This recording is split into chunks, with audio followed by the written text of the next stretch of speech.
So today, I guess I want to talk to you guys about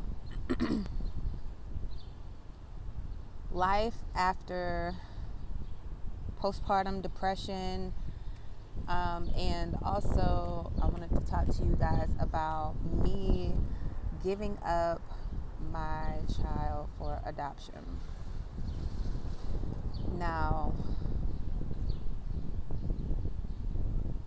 I just want to talk. I'm not talking to you guys right now because I know whatever is out here in the internet world is going to stay here. If I decide to put this on private or whatever, you know what I'm saying? It's my decision, but I'm putting this out here because I want my son to grow up knowing the truth. So I got pregnant by this guy.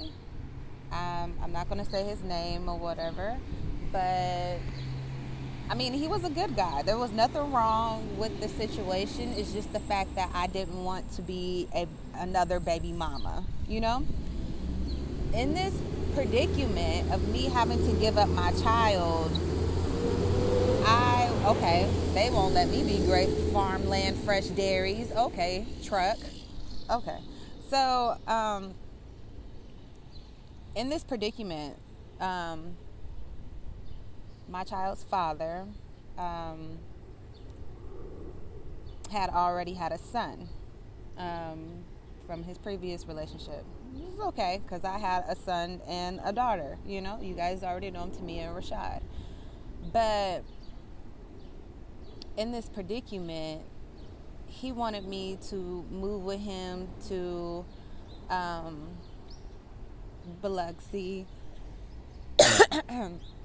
and basically like live with him and his parents until he gets on his feet and everything else. And I was like, I can't do that, you know. At that time, I was homeless while I was pregnant with my son, and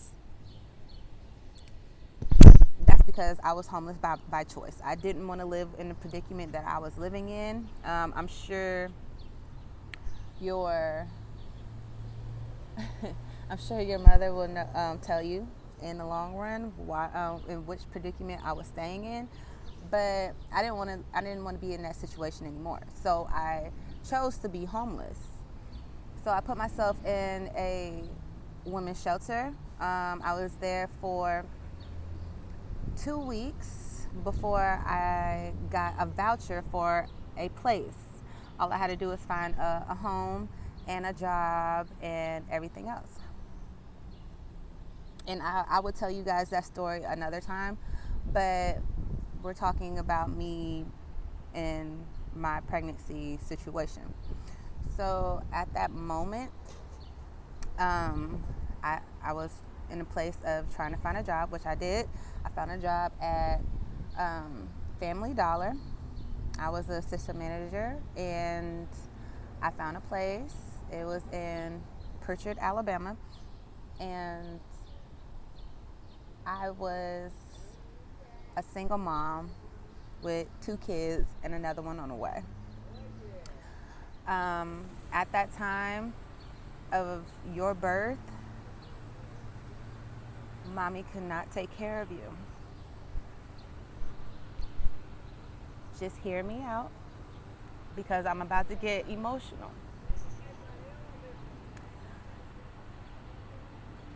When I was pregnant, I made up my mind that I was not going to be able to take care of you financially. I was already struggling with 2 kids by myself and trying to keep them in preschool and Head Start and also manage a full-time job was exhausting, especially while being pregnant with you. So I came up with a plan to put you up for adoption. I was going to find you the best place for you to be. But, you know, I wanted you to also know your culture as well, you know? So I didn't want you to be brought up feeling like you didn't belong, you know? So I wanted to make sure that I got you a nice black family home. So I went through all the adoption agencies, the Christian adoption agencies, looking, and I could not find anybody that I felt like would make you, you know, happy. So my kids, Tamia and Rashad, your brother and sister, their grandma knew somebody, and I also know this person as well. Her name is, well, I can't tell you her name, but you know her name. So, me knowing this person, and I knew this person was a nice Christian woman, you know, and, you know, they were financially stable at that time, and she was about to pay a whop full of money just so that she could have a baby. And in my mind at that time, I'm searching around looking for adoption agencies, and this woman is about to pay over 10 grand just to have a child, or to even try to have a child. Not saying that this procedure was going to work or not, but she was willing to spend that much money to even have a child. And here I am looking for somebody, you know. So basically, I made up in my mind that I was going to bless her with a son.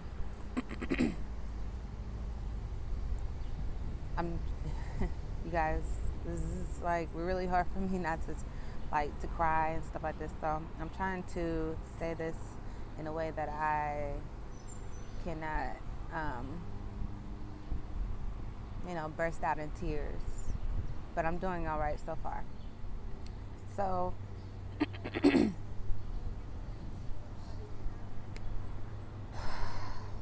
So I called her and I talked to her, and she was ecstatic.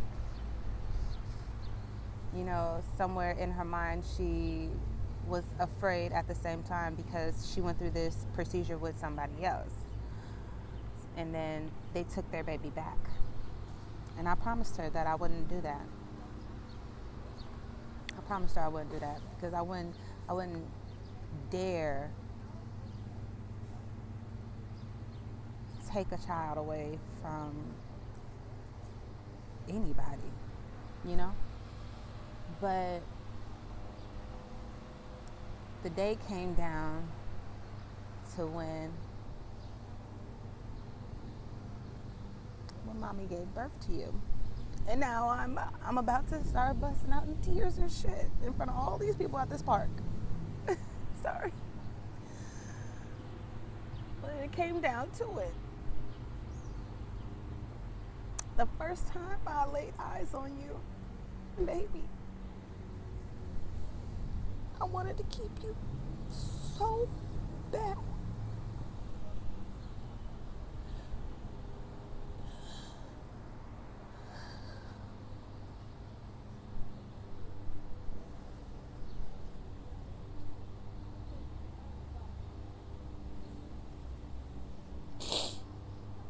And it was my decision because I haven't signed anything yet.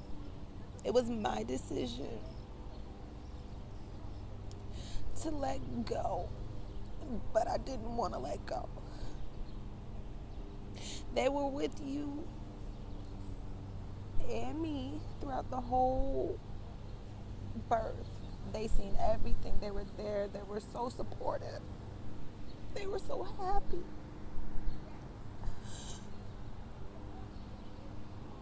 And right then I knew I was making the right decision, because I've never seen two couples so happy in my life. And I said, I am not going to destroy that happiness. I cannot. Because if I known, I would have changed my mind at that moment. They would be devastated. And I risk my own happiness just to please them.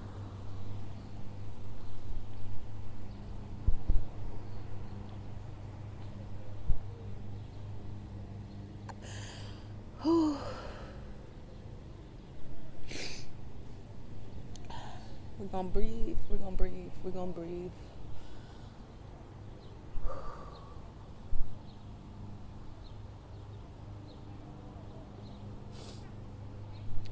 The day I left the hospital,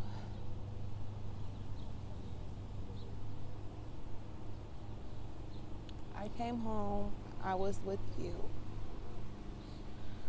But when I heard that knock on the door,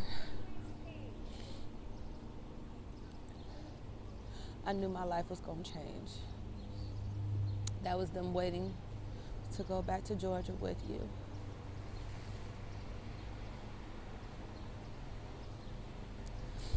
Now, after the C-section, mommy can barely move. But I pushed myself to get out of that bed. And I walked down the stairs. And I put you in the car seat. And I broke down in tears.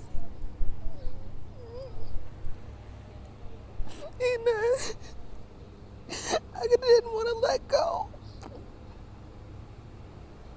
I didn't want to let go.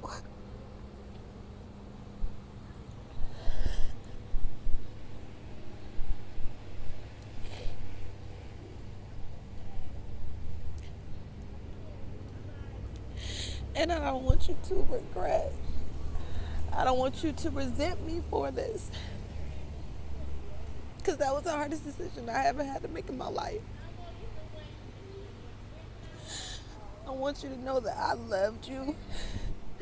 Every hair on your body. To that twinkle in your eye.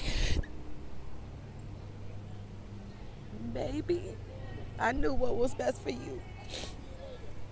Because I could have kept you and been selfish.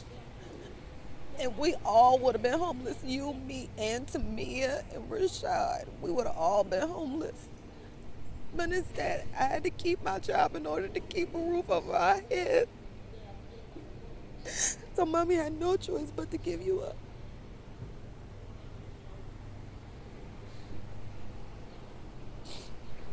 I cried every day. I cried every day. I cried myself to sleep because I felt like I was a horrible person. I felt bad. I made myself feel bad for the things that I did.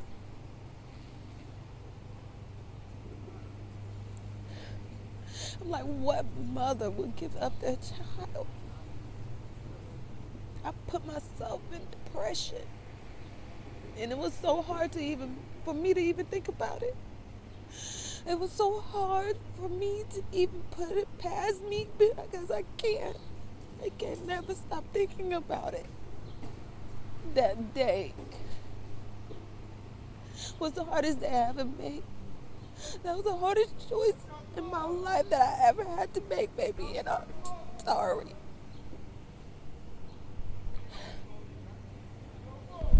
I'm so sorry. I'm so sorry.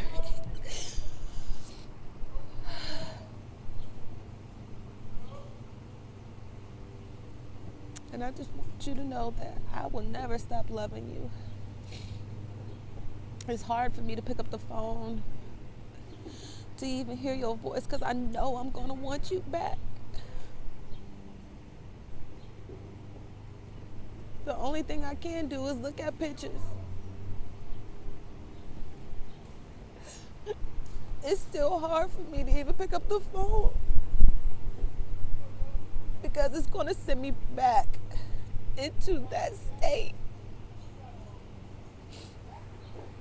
Because I know me, and I know what I promised her. I promised that I wouldn't do it. I tried to come down there and see you for your first birthday. The party was canceled. She took you to Panama City instead. That broke my heart because I was on the road to come see you. I had clothes and everything. Shoes, brand new J's I bought you. You know? Even my mom had even bought presents. But, you know, it just, it broke my heart. That broke my heart. But everything happens for a reason. Because I still would have wanted you. Because that was after a year and I wasn't over it. But everything happens for a reason.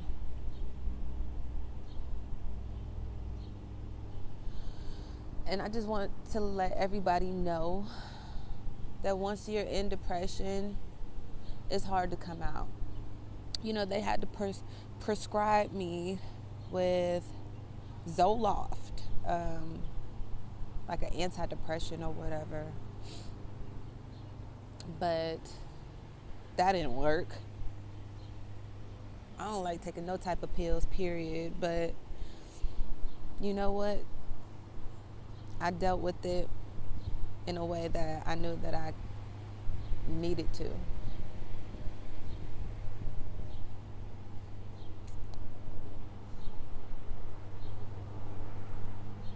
But every time I look on Facebook and I see your face and I know that the pictures and everything else that's going on with you, I know that you're safe. I know that them both, that couple, especially your dad, the way that he looks at you, the way that he feels when you're around, the way that he held you that day when I gave birth to you, like as if that was really his blood child. He was so proud. And I said, you know what? I'm not going to do that. I'm not going to disappoint these people. And I really hope that they don't disappoint me because I want you to be the best you can be. I want them to push you to be smart because I know that you're smart. I want them to push you to be the greatest person you could be. And I know that they're not going to let you fail.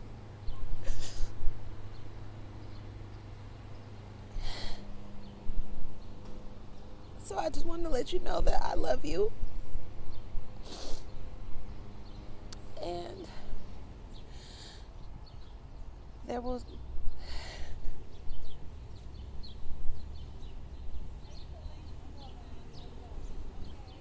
Please don't hate me.